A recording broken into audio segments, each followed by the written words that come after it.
Garbė Jėzui Kristui. Šiandienos Evangelijoje abejingais neleidžia likti moters, kuri jau 12 metų kenčia nuo kraujo pjūdžio vienatvę.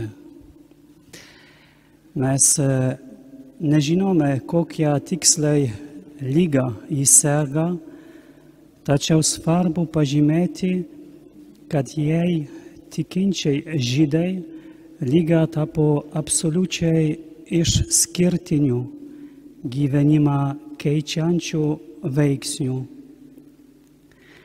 Dėl savo lygos ji nuolat turėjo sąlytį su krauju, kuris žydams buvo šventumo ir gyvybės simbolis. O kiekvienas palietęs kraują pagal žydų įstatymus tapdavo nešvarus. Tai turėjo socialinių pasekmių. Tai reiškia, kad ši moteris negalėjo liesti kitų žmonių, artintis prie jų. Net daiktai, kuriuos įlietė, tapdavo nešvarus. Taigi 12 metų atskirties ir izolacijos. 12 metų gyvenime moters, kurią tikriausiai galime laikyti kieno nors žmona, galbūt kieno nors motina. Sunku pagalvoti, kaip jai reikėjo gyventi namuose, kuriuose ji buvo laikoma gėdos šaltiniu. Tai ne gyvenimas, bet egzistavimas, jaučiant nerimą ir didelę kančią. Evangelistas Morkus taip pat pasakoja, kad ši moteris sirgdama kreipėsi pagalbos į gydytojus ir išleido visą savo turtą, kad būtų išgydyta.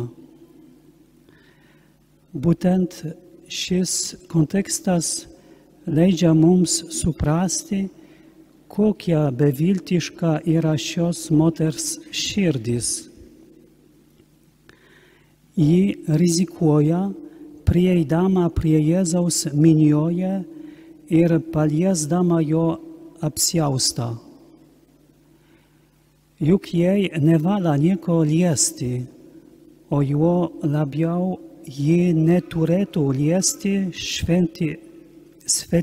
svetimšalio žydo.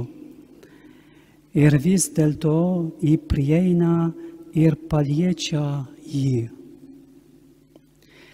Jei ten buvę žmonės būtų žinoję, kokią ligą serga ši moteris, greičiausiai būtų ją užmetę akmenimis arba pabėgę, kad tik neprisiliestų prie moters, kad tik per ją netaptų patys nešvarūs. Taigi didelis skausmas ir kančia jai padėjo jai pasirengti priimti Dievą. Tuomet, kai visos pagalbos priemonės buvo bejėgės jai padėti, kai ji jau buvo tikrai visiškai išbandžiusi, moteris ateina pas Jėzų bejėgė, kankinama ir varginama tokio gyvenimo. Tačiau dvasinė prasme tikėjimo lygmeniu ji pasirengusi viską atiduoti į jo rankas. Šventasis Augustinas, komentuodamas šią Evangeliją, sako, kad minioje daug kas prisliečia prie Jėzaus, bet ši moteris palietė Jėzų savo širdimi. Iš karto įvyko išgydymas. Ji pajuto savo kūnu, kad yra pagydyta nuo savo lygos. Tačiau būtina, kad įvyktų ir jos dvasinis išgydymas. Štai kodėl Jėzus kreipiasi į minią ir klausia, kas mane palietė. Jėzus žinojo, kas jį palietė, tačiau jis uždavė šį klausimą dėl šios moters, kad užbaigtų jos tikėjimo aktą. Ji baimingai ir drebėdama prieina ir išpažįsta visą tiesą apie save. Kaip atsikimą ji išgirsta iš Jėzaus švelnius žodžius: Dukra, tavo tikėjimas išgelbėjo tave, eik ramybėje ir būk laisva nuo savo lygos. Jėzus pašaukė dukrą, tą, kuri buvo atstumta su vidinio nešvarumo jausmu ir atstumta. Jėzus tai daro dėl jos, nors ši situacija, kai visi į ją žiūri, jai nėra patogi. Tai yra jos išgydymo užbaigimas. Jėzus priima ją atgal į bendruomenę, nori jai pasakyti, kad ji nebėra atstumta, bet yra šios bendruomenės dalis. Jis nori parodyti jai tėvą, kuris joje atpažįsta mylimą dukterį. Ši akimirka, kurią moteris Jėzaus akise atgauna savo veidą, jaudina. Ji atgauna save. Ji atgauna orumą, kurio anksčiau buvo netekusi dėl savo netyrumo. Bažnyčios tradicija labai greitai atpažino šią moterį ir suteikė jai vardą Veronika. Ta, kurią prisimename kryžiaus kelyje.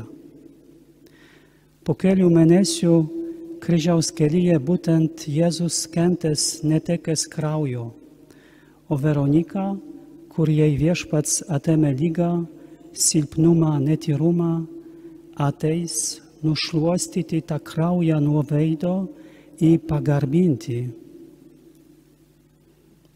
Taigi šiandienos Evangelija leidžia mums atrasti meilės santykį, kurio ištakos glūdi būtent šiame Veronikos ir Jėzaus susitikime, kuris prisiima jos negalavimus ir sugrąžina jai Dievo dukters orumą. Ši Evangelija parašyta taip, kad iš pradžių matome Jairo meilę savo mylimai dukrai, kad vėliau pamatytume Jėzaus meilę šiai moteriai. Matome Jairo širdį, kuris myli savo dukterį ir todėl prašo Jėzaus ją išgydyti. Ir matome Jėzaus širdį, kuri susitikime su sergančia moterimi yra panaši į Jairo širdį. Kaip prašė šventasis Augustinas, ji paliečia jį savo širdimi, o Jėzus mato ją kaip Dievo dukterį ir parodo jai savo širdį. Brangus viešpats Jėzus šiandien mums sako: mano meilė tau tokia didelė, mano širdis yra mylinčio tėvo širdis. Džiaukimės, kad mes, Dievo tėvo sūnus ir dukros, iš jo gavome tokį nuostabų orumą.